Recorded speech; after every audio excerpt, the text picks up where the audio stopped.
Hi, my name's Elizabeth Gronke, and I work at the American Folk Art Museum as an access educator with the Folk Art Reflections program. And it is my pleasure to bring you another video visit. In this video, we're going to be looking at a very particular kind of sculpture, and that is the weather vane. Now, what is a weather vane? In essence, it's a sculpture that sits on the top of a roof and it pivots as the wind blows it. So it can show people which way the wind is blowing and if there's going to be a change in the weather. So this was pretty important back in the days when we didn't have hourly forecasts, right? So it had a really practical purpose.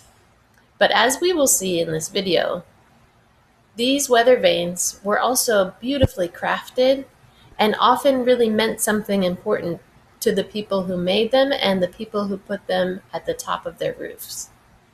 And as we watch this, I hope you'll be thinking, what symbols are important to you? What would you put at the top of your roof, real or hypothetically? What are your symbols? So let's start with our oldest example first. So as you can see, this is called Eagle and Shield Weather Vane, and it was made around 1800. Take a look at it and tell somebody what you're noticing. It's a pretty recognizable symbol, right? Someone I showed it to recently said that it looks like the eagle is screaming. Does it look a little different to you than the usual American eagle? There are a few things I want to tell you about this weather vane.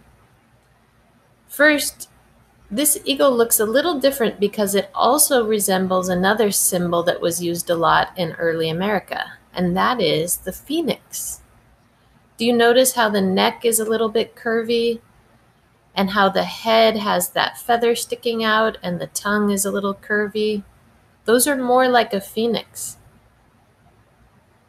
Another thing about this weather vane is that it's made of heavy metal that's usually used for making bells. It's bell metal. And it's possible, though not confirmed, that this weather vane was made by Paul Revere's foundry and that it was on top of the old State House in Boston.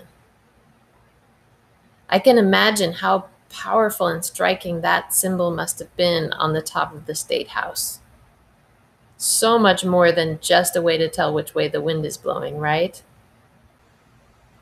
I personally find that weather vane very intimidating and warlike. But it makes sense because America had just fought hard to become America. The next weather vane I want to show you also is very symbolic, but very different. Take a look at this beautiful sculpture. What do you see? Can you take a moment to describe it to somebody? Maybe pause the video and share with someone? Do you like this weather vane? I see a figure with wings, and she seems to be blowing into a long horn. Her dress looks like it's really blowing in the wind, and she's also holding something in her hand. And she just looks so light. I wish I could spin this sculpture around so I could see it from every angle. And of course, as a weather vane, that's what it must have done. It must have spun around. This is called Fame Weather Vane, and it was made by E.G. Washburn and Company, which was a New York-based weather vane company established in 1853. And this weather vane stood on the top of their building at 207 Fulton Street, New York City, until 1963.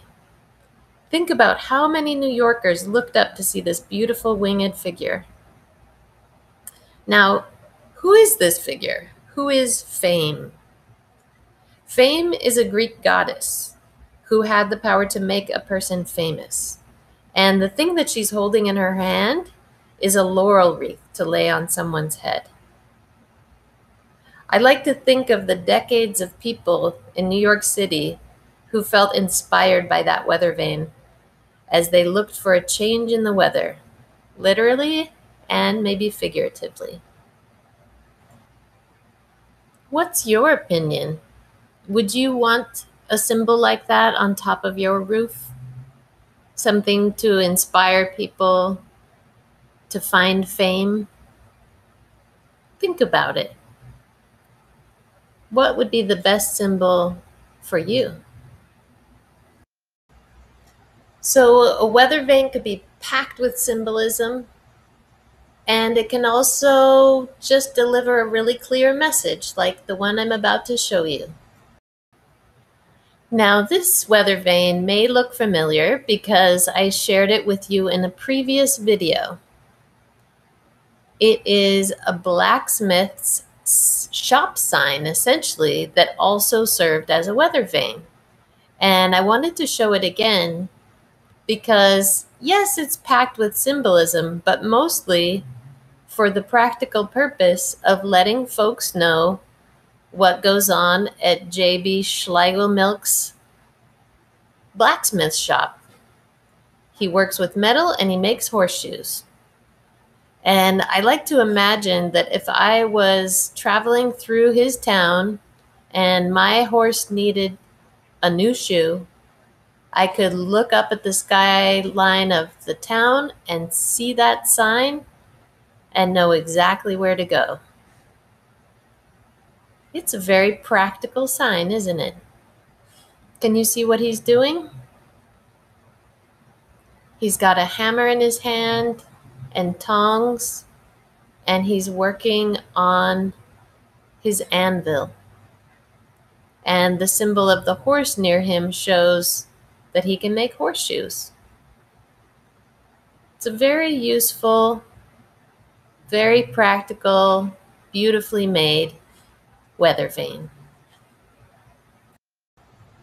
What do you think about that weather vane? If you had a weather vane, would you want it to advertise your profession like that? It's an interesting idea. The next weather vane I want to show you, the last one, I just want to show it to you because I like it. I don't know the story behind it. I wish I did, but here it is. Here it is.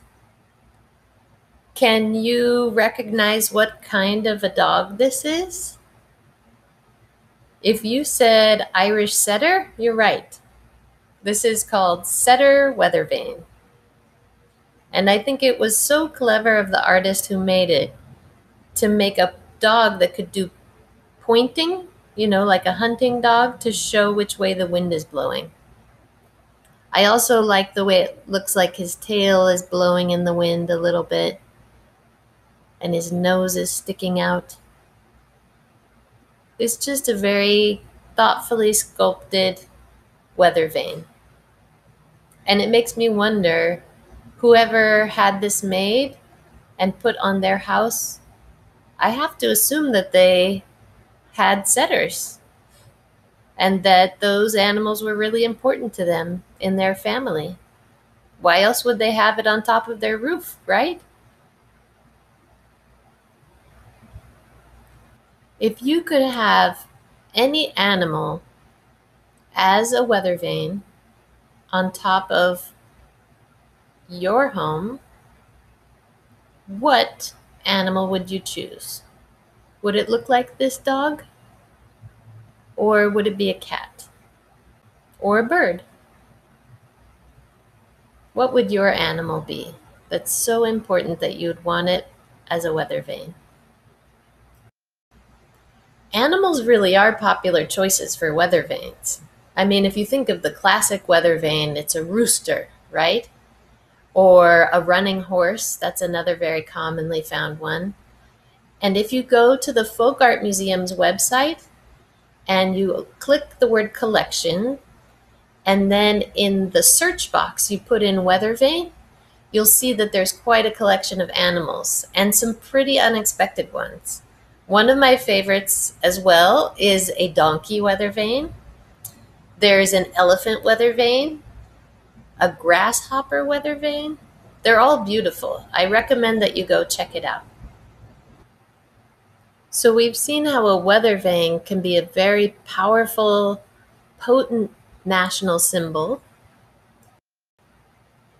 It could be an inspiring mythological figure. It could be a very cleverly placed advertisement for your business. Or it can simply represent an animal that you love, that's important to you and your family. Before finishing up this video, I want to leave you with one more image and a question. If this little house was yours, what kind of weather vane would you put at the top? Can you picture it in your mind? And can you share your ideas with someone? If you feel like drawing your weather vane, I would love to see it. Or just email me and share your ideas with me. Here's my email address. I hope that you'll be inspired to come up with some symbols that are important for you. And I hope you found this an interesting look at weather vanes. Thanks for watching this video, and I'll see you at the next Folk Art Reflections video visit.